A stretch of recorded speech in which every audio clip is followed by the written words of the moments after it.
Hello everyone. मेरे last video में एक कमेंट में मुझे बताया गया था, मेरे से डिमांड की गई थी मेरे फॉलोअर्स द्वारा कि आप लोग हम जो क्लिनजिंग थेरेपी कर लेते हैं तो उसके बाद हम डाइट क्या लें, कैसे मेंटेन करें, उसके बारे में थोड़ा बताइए, उसका वीडियो बनाइए।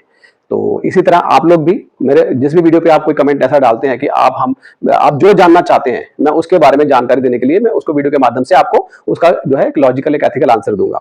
तो चलिए इस वीडियो को स्टार्ट करते हैं। ये वीडियो आज बनेगा कि हम डाइट क्या लें, क्लिनजिंग थेरेपी करते हैं उसके बाद हमें कुछ चीजों की रिस्ट्रिक्शन होती है, कुछ चीजों को लेना होता है, कुछ चीजों को एक्स्ट्रा लेना होता है, कुछ टाइम मैनेज करना होता है, तो उसके ऊपर मैं इस वीडियो में बात करने वाला हूं। राइट।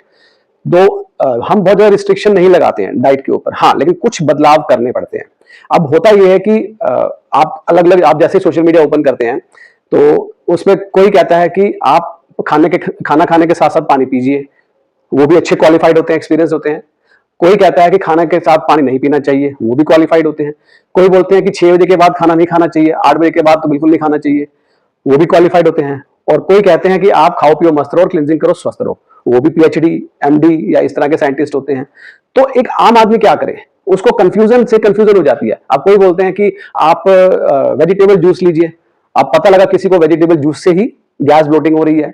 ऐसा हो सकता है क्योंकि आज हर बॉडी का एक फूड इंटॉलरेंस है, तो बॉडी को कोई फूड है या कई पेय पदार्थ हैं वो सूट नहीं करते हैं। तो अब करे तो करे क्या, किसकी माने और किसकी नहीं माने, क्योंकि सारे क्वालिफाइड हैं जो वीडियोस में बता रहे हैं। कोई पीएचडी है, कोई एमडी मेडिसिन है, कोई आयुर्वेदा है, कोई एमबीबीएस है।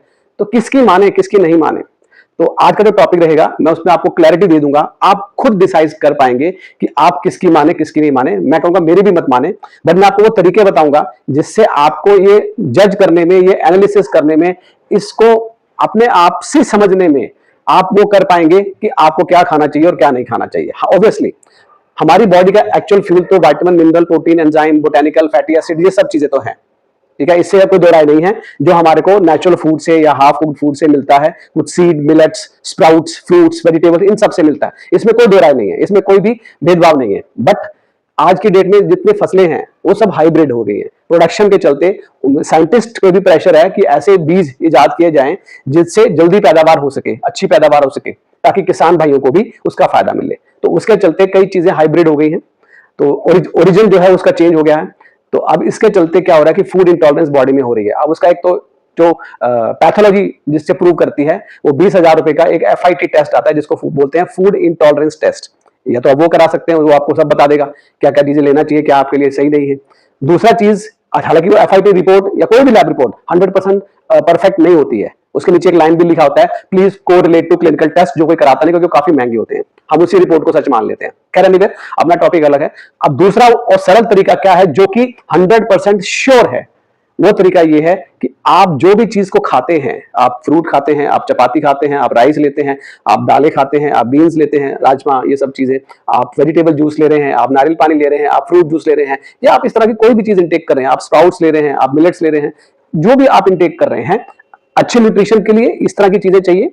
ठीक है, चपाती राइस से सिर्फ कार्बोहाइड्रेट ज्यादा मिलेगा, तो इसलिए जब क्लिनजिंग करने के बाद या इवन वैसे भी हमें कोशिश करनी चाहिए कि हमें रॉ डाइट, कच्चे फ्रूट, सैलेड्स वगैरह, ये सब चीजें वो हमें ज्यादा लेना चाहिए, और कार्बोहाइड्रेट, चपाती, राइस, ये सब चीजें हमें कम लेनी चाहिए। ये एक नेचुरल है। बट जब आप ट्रीटमेंट में होते हैं, क्योंकि हमारा तो स्लोगन है खाओ पियो मस्त रहो, क्लिनजिंग करो स्वस्थ रहो, तो जब स्वस्थ हैं उसके लिए क्लिनजिंग कर रहे हैं, प्रिवेंशन के लिए, तब आप आपका डाइट कैसा भी मेंटेन कर सकते हैं, उसमें बहुत ज्यादा हम रिस्ट्रिक्शन नहीं है। लेकिन जब आप डायबिटीज के लिए, गैल ब्लैडर के स्टोन के लिए, या किसी भी ट्रीटमेंट के लिए करते हैं, तो थोड़ा सा रिस्ट्रिक्शन हम लोग उसमें लगाते हैं, ताकि वो रिस्ट्रिक्शन इसलिए है ताकि आप जल्दी क्योर हो सके, आपको जो मनचाहे रिजल्ट जल्दी से जल्दी मिल सके, नेचुरली मिल सके, विदाउट सर्जरी, विदाउट मेडिसिन मिल सके। तो उसमें फूड का बहुत रोल रहता है, और उसमें रॉ फूड का बहुत ज्यादा रोल रहता है, न्यूट्रिशियस फूड का बहुत ज्यादा रोल रहता है। तो उसको बैलेंस करने की जरूरत है। बट जो मेरा आज वीडियो में जो है डाइट, मैंने आपको बता ही दिया, इस तरह की चीजें हैं।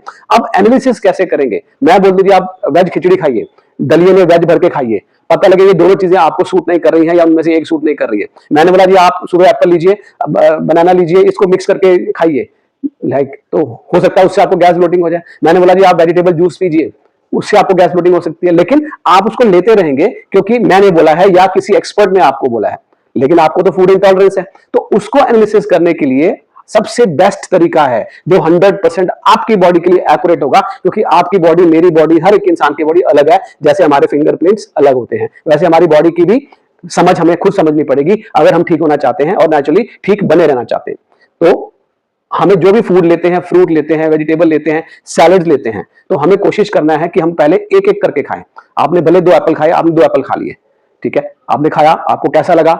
अगर कोई भी खाना खाने या जूस पीने के बाद आपको आधे घंटे के अंदर ब्लोटिंग होती है, मतलब पेट में भारीपन होता है, आपने थोड़ा सा खाया लेकिन आपको पेट भरा भरा लग रहा है, या आपको गैस होनी शुरू हो जाती है, या जो है ब्लोट कॉन्स्टिपेशन, कब्जियत बढ़नी शुरू हो जाती है, या आपने कोई ऐसा मील खाया और पता लगा कि आप 15-20 मिनट में ये हालत है कि बस मैं जहां बैठा हूं ये काउच पे ही मैं सो जाऊं, मेरी इतनी बुरी हालत है कि मेरा शरीर मेरा जवाब दे रहा है कि मेरा नींद, मतलब मुझे आधा घंटा सो लेने दो।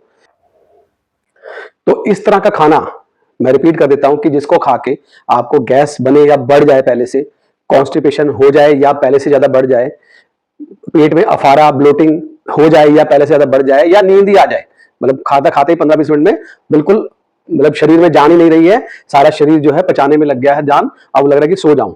तो ये इस तरह की जो चीजें, जिस भी खाने से, फ्रूट से, वेजिटेबल से, जूस से, स्प्राउट से, मिलेट से, जिससे भी ऐसा हो, तो समझ जाइए ये आपके शरीर के लिए नहीं है। तो इसका बेस्ट वे आउट वही है कि आप इसको सिंगल सिंगल खा के चेक करें। सिंगल फ्रूट लें या सिंगल फ्रूट का जूस लें, सिंगल सब्जी लें, हाफ बॉइल करें, या सब्जी का सूप लें, या आप सलाद लें तो पहले सिंगल लें, खीरा केला लें, पहले ककड़ी लें, तो सिंगल सिंगल खा के पहले उसको चेक करें।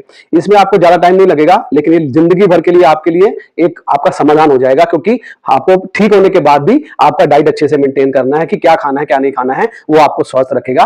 तो इस तरह से आप एनालिसिस कर सकते हैं, एक डायरी बना सकते हैं। विद इन वीक 10 डे और मैक्स टू मैक्स 15 डेज आप जब लिखेंगे कि मैंने ये खाया था, ये मुझे फिट रहा, इससे मुझे दिक्कत नहीं हुई, ये खाया था, इससे मुझे गैस ब्लोटिंग हुई या मेरी कॉन्स्टिपेशन बढ़ी, तो एक छोटी सी डायरी, पॉकेट डायरी से आप ये एनालिसिस कर पाएंगे, जो कि 20,000 रुपए का टेस्ट या बड़ी से बड़ी मशीन भी एक्यूरेट नहीं कर सकती। तो उस तरह की चीजें हैं। कभी कभी गैस ब्लोटिंग होना, महीने में एक आध बार कुछ खा लिया ऐसा हो गया, वो समझ में आता है।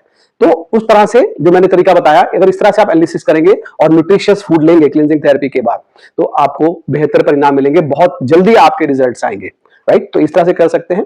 और क्लींजिंग थेरेपी आपको साल में कम से कम 3 से 4 बार जरूर करना चाहिए। अगर कोई डिजीज नहीं भी है तो भी, मेरी तरह, मेरा 51 का एज है, मैं फॉर मेंटेनेंस करता हूं और 3-4 महीने में कर देता हूं, और फिर बाद में मैं कोई डाइट, कोई टाइम, कुछ मेंटेन नहीं करता, बिकॉज मैं फिट हूं, मुझे किसी चीज की जरूरत नहीं है, कोई दवाई या किसी चीज की। मैं लेता हूं, अच्छा न्यूट्रिशन लेता हूं, अच्छा न्यूट्रिशियस फूड लेता हूं, लेकिन रिस्ट्रिक्शन नहीं है, रात को 11 बजे भी पराठे खा सकता हूं। और उस स्लोगन को जो डॉक्टर पीयूष सक्सेना का है कि खाओ पियो मस्त रहो, क्लींजिंग करो, स्वस्थ रहो, थोड़ा सा अपडेट करता हूं कि खाओ पियो मस्त रहो, समय से साल में 3 से 4 बार क्लींजिंग करो और स्वस्थ रहो, अपने एसेट्स बचाओ।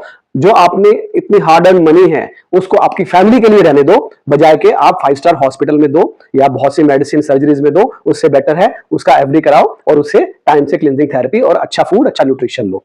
तो दोस्तों, उम्मीद करता हूं आपको वीडियो अच्छा लगेगा और मैं आपको बहुत ही सिंपल भाषा में समझा पाऊंगा कि आप कैसे इसको एनालिसिस कर सकते हैं और कैसे फूड और सारे तरह के फूड के आप मजे ले सकते हैं। तो thank you so much for watching. आप कमेंट बॉक्स में लिख सकते हैं कि मैं अब आपको नेक्स्ट वीडियो कौन से टॉपिक पे बना के दूं। मैं कोशिश करूंगा कि उस पर जल्दी जल्दी वीडियो बनाऊं और आपको बहुत सिंप्लीफाई करके वीडियो बना के आपको उसकी क्लैरिटी दे सकूं। Thank you so much. नमस्कार।